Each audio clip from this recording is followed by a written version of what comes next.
The clouds parted over the Isles of Boreas. It was time to choose. The rebellion was in trouble. Ravens were scouting for the secret rebel base. They needed a game changer. Pieces of the Sky Ripper had surfaced.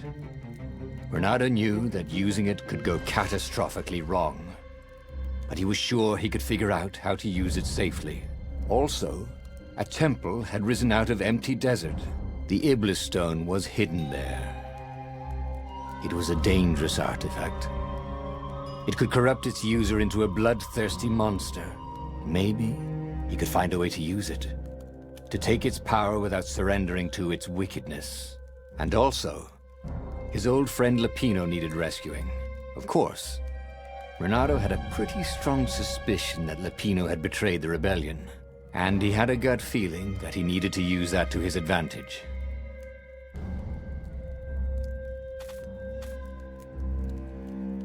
Renato finally realized that Lapino was a traitor to the cause, and maybe Renato could use that somehow.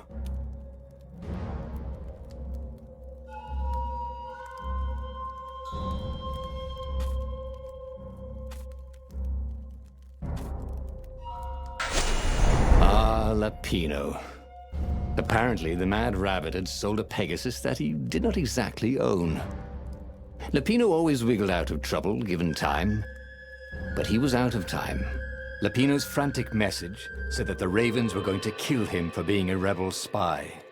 And that he had a clever plan. If the fleet reached him first, they'd string him up for that. Never mind the winged horse. Or so Lapino had told him over the far speaker anyway.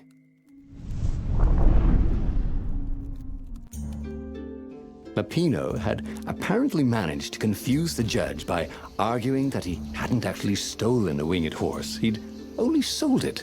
But wait, where was the prison? The village was empty. Had everybody fled the Ravens?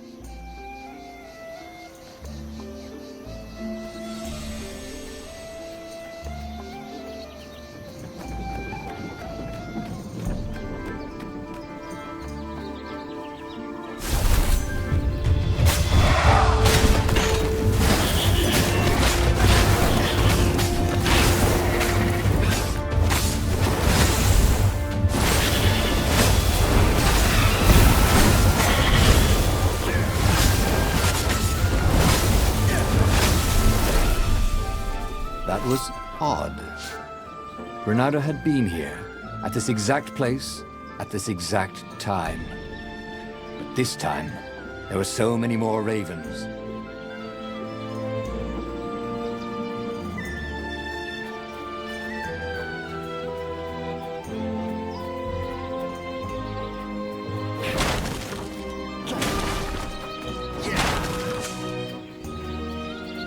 Renato looked around the empty village and reflected.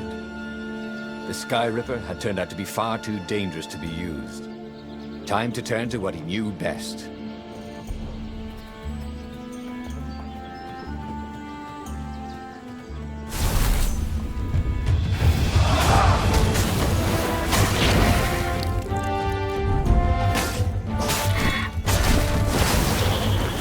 A for effort, D for dead.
Lapino must be waiting at the end of the cemetery.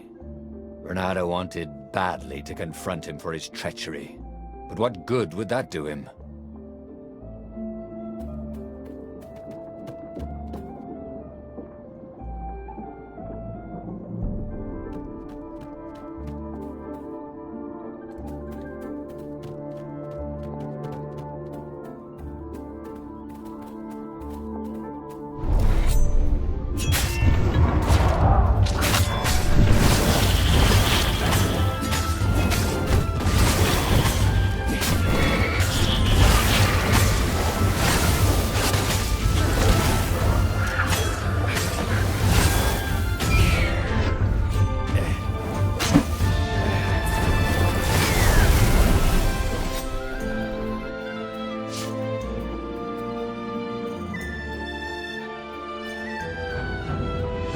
Lapino would betray him. But now Renato knew that. What would Lapino do if he knew that Lapino was going to betray him? Well, he'd concoct some crazy scheme, wouldn't he? That used Lapino's betrayal against him and it would blow up in his face. Yeah. Maybe he was overthinking this. Well, that would be a first.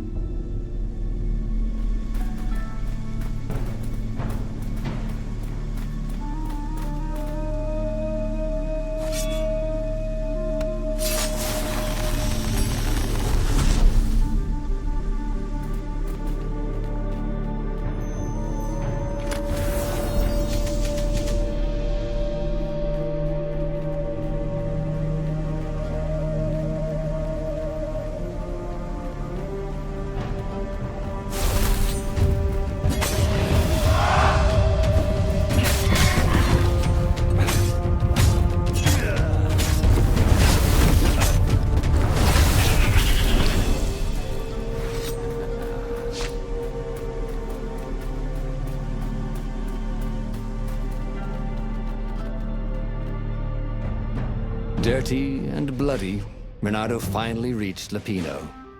The rabbit was practicing his shuffle. Renato recognized the cards. It was Lapino's favorite deck. Oh, I thought you were in danger.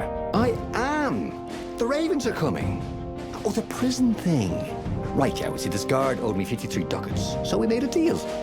They're very reasonable people, actually, for weasels. Now, I got a brilliant plan to kidnap Zenobia. We capture Zenobia, we find out what she knows. And that's the whole war right there. Easy peasy, lemon squeezy. Capture the Emperor's greatest general, who happened to also be a deadly sorcerer, and, oh, his only daughter? That would be worth it. And it would be nice to see her. He'd always had a soft spot for her. And he felt sure she had one for him. On the other hand, he could still get to the core of the Sky Ripper, even if he couldn't get the whole thing. It must have great power. To make the Sky Ripper, the Transcendent Emperor had wrapped an armature around the eye of a god. Bernardo had already let that armature slip away to save Lapino's life. But even its core, the eye torn from a god, surely they could fashion a great weapon from that. The core of the Sky Ripper? Lapino's excited. That's an actual thing that we could just go and get. You've been busy. He sure had. Renato told him all the things he'd been up to. Soon they got to talking about old times, about wages they'd won and lost, and scrapes they'd barely got out of. It was good to be back with his friend. True, the core was capable of terrible, uncontrollable destruction. But this time, he was sure it would work great. It's beautiful here, thought Renato. It was nice to be back with his old war buddy. All right, Lapino was a traitor. But still, he was good company.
There was something sour in the air.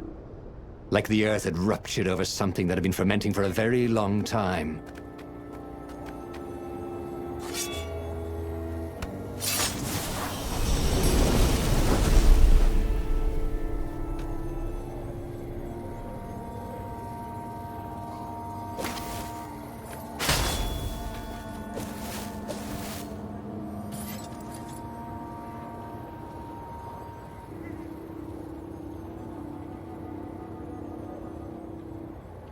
You almost never saw wild gogglers together like this.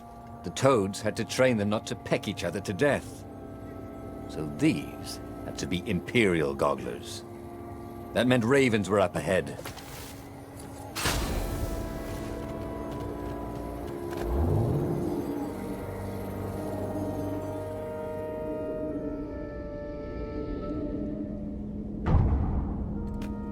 Okay, let's make this quick.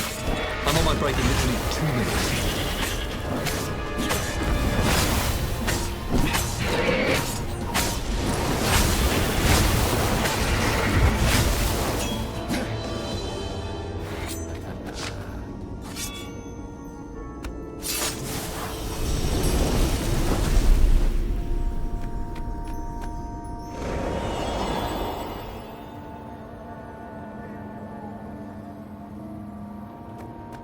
Renato felt wrong all over.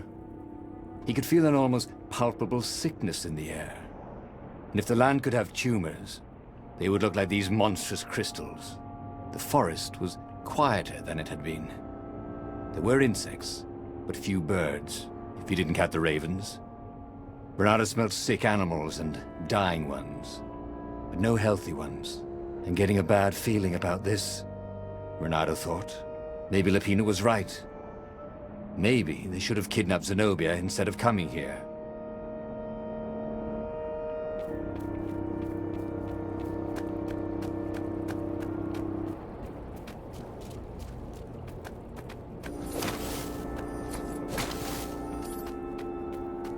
Portals made him a little nervous, like a slide on the end he couldn't see.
As he held the radiant icosahedron, Renato felt queasy, like dozens of tiny worms were nibbling his insides. It wasn't healthy to be so close to the eye of a god. How could he use it? He could take it to the observatory. The scientists there could tell him how to harness its ancient power. But honestly, Renato ached to get away from it. He brought the core back with him to the Farfarer. But honestly, Renato ached to be rid of it. Tell you what, said Lupino. I'll take it to the observatory. You attack the Imperial outpost. The Imperial outpost was a vital communications node. Taking it could shatter the Empire's ability to coordinate. And it would be full of secret plans and maps and maybe even rebel prisoners. It was a good target for a hero like Renato. But what if Lupino lost the core to the Empire? That could be a good thing, couldn't it? Was Renato ready to take that risk? Maybe it was better if he brought the core to the scientists himself. Lupino was a touchy rabbit. Renato knew that. You're brave, I know, Renato said. But this is what I was hired to do. Oh, well, at least let me run ahead and warn them you're coming. Renato wondered if Lupino was up to no good. What if the rabbit warned the Empire instead? Oh, but Lupino wouldn't betray him like that. Not again. Before it'd been a fluke, right? They finished the trip to the Nexus in silence. He would offer Lupino a chance to betray him, or not to. His old friend deserved another chance to prove true. All right, Renato said. Go.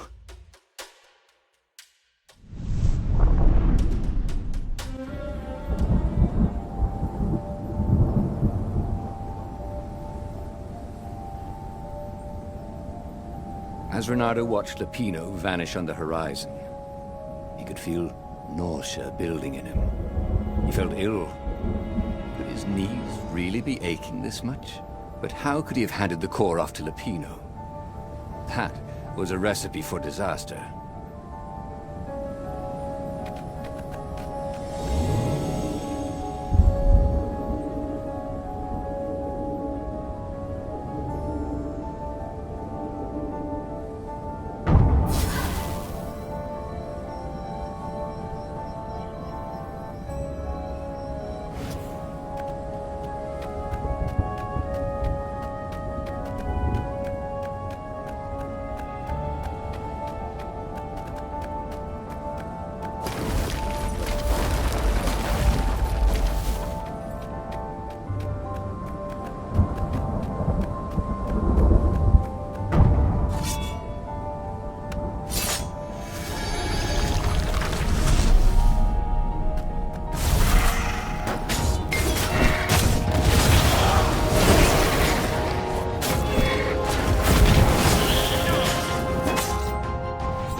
Renato felt worse.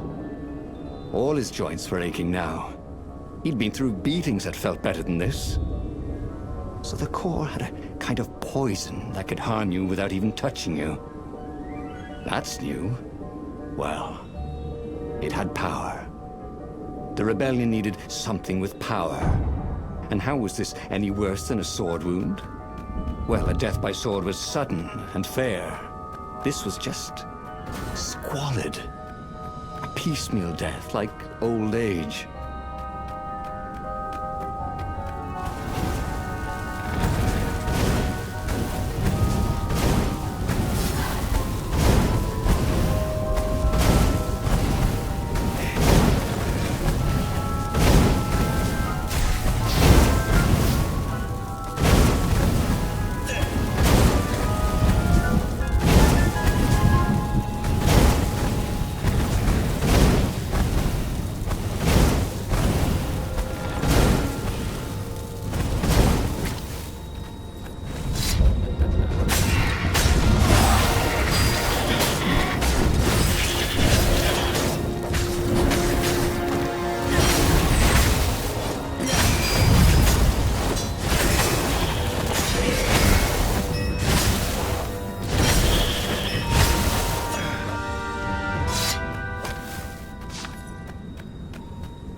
The observatory was a burning hulk. Dead scientists everywhere. Bernardo found the mad rabbit cowering under a desk. The ravens, they must have known we were coming, said Lupino. How did you... Well, see, I was doing a card trick with my lucky deck, and I kind of bobbled the cards, so I went under the desk to gather them up, and boom! I guess we'll have to take the car straight to the secret base. Bernardo wasn't sure he believed that, but Lupino was talking so fast. It always seemed to make sense. The secret rebel base. Yes. They had engineers there. But wait. Calaveras, the sage in the mountains. Maybe he would know what to do with the naked core. The core was killing him. He needed help. The sage, Calaveras, had given him the maps to find the armature and the core.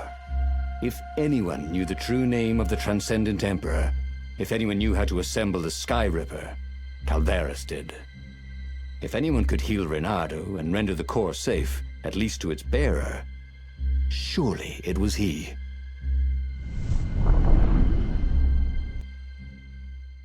The base of the mountain was the only safe place for a landing.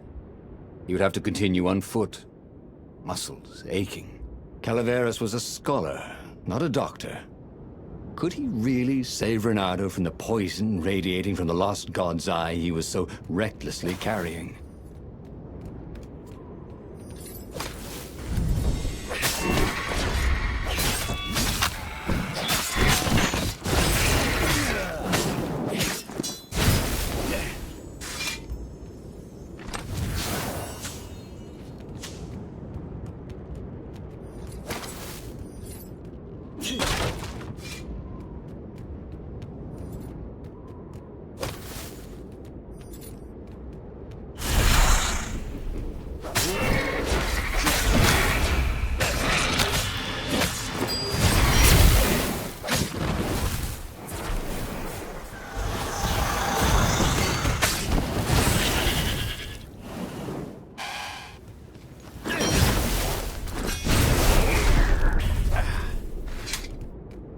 This was not a fun way to die.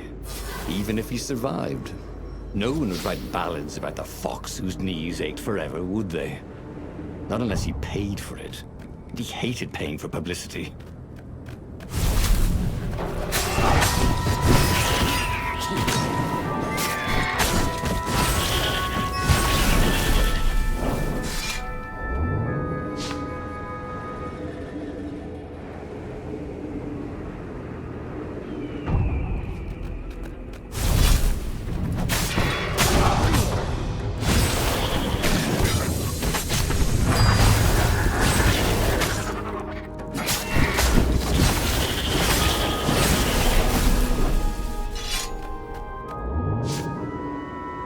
It was chilling walking through the living mountains. There was always noise up ahead. Insects, birds, the croak and flutter of ravens arranging ambushes. But close by, there was only the breeze and the trickle of melting snow. As if every living thing was holding its breath for his poisonous burden to move on.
was running out for the rebellion. They might already be fighting the Imperial fleet.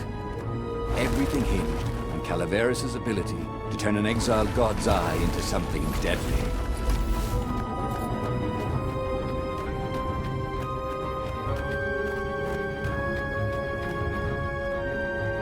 The core! Splendid!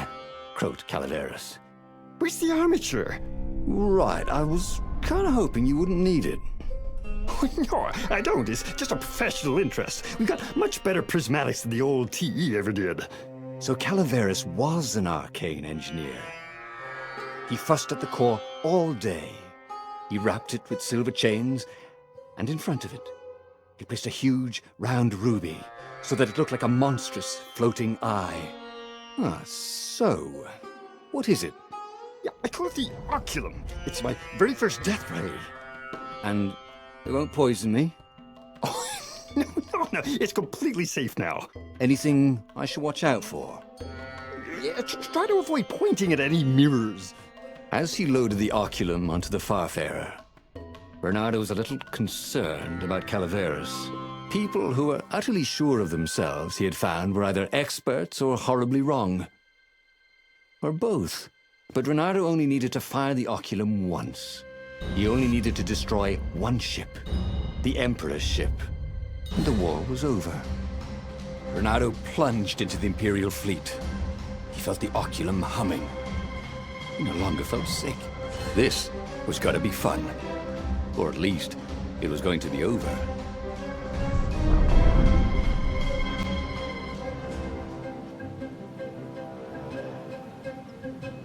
Bernardo resisted the temptation to fire the oculum until the time came. He could sense its arcane energies yearning to escape the sage's wrappings.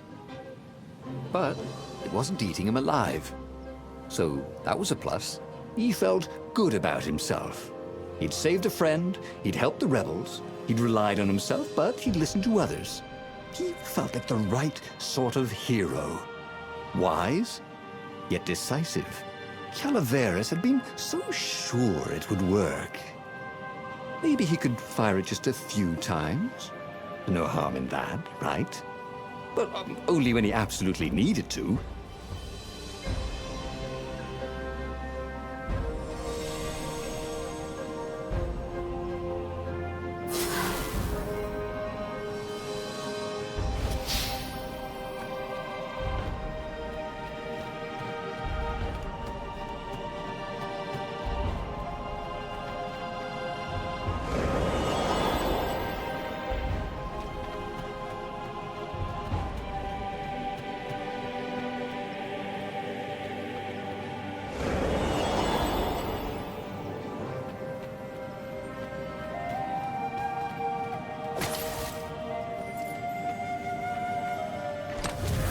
I should buy shares in the company that grows these fruits, thought Renato.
was a woman, he'd buy it a drink.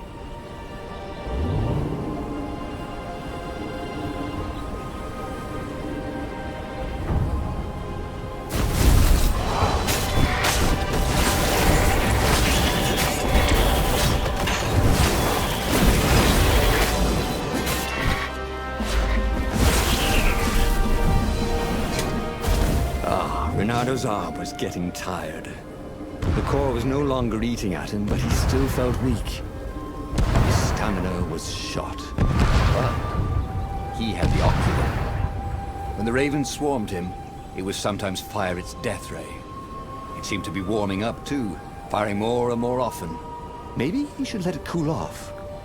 Yeah, he decided to stop using it entirely.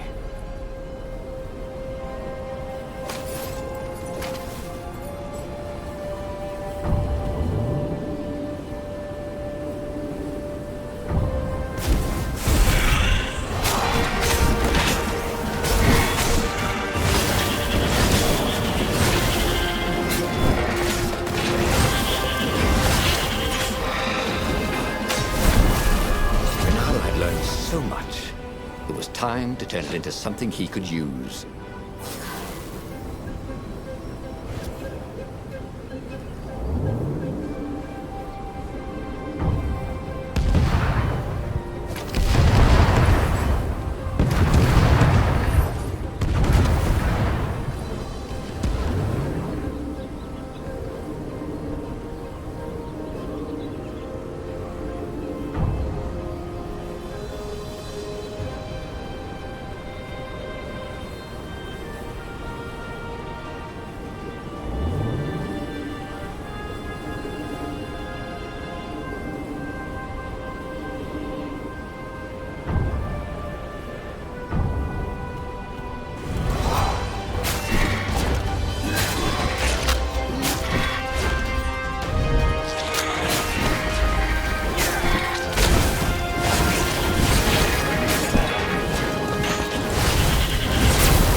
Odd.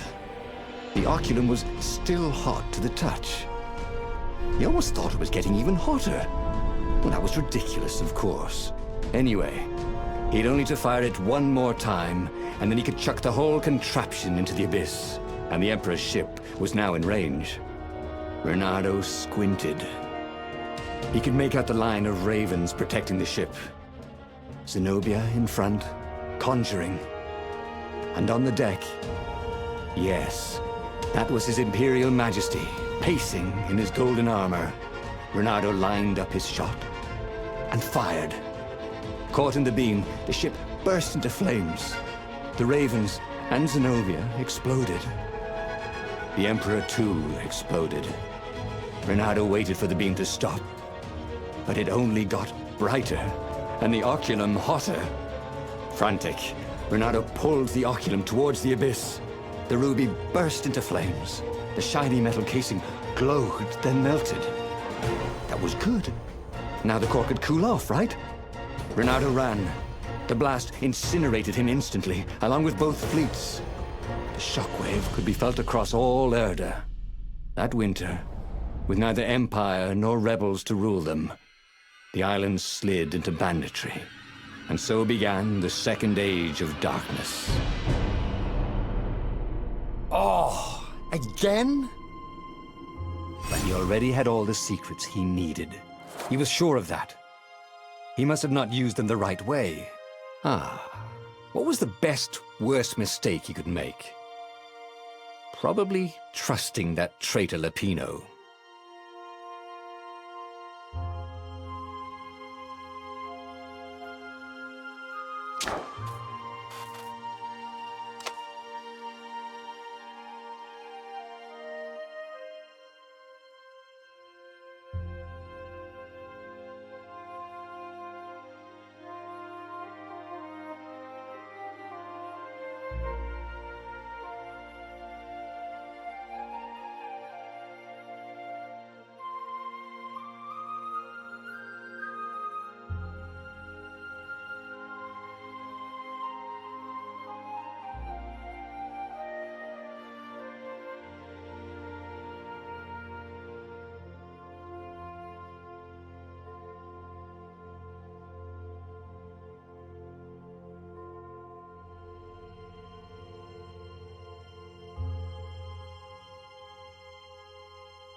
The book's pages fluttered to the beginning once again. Faster than before? And he fell.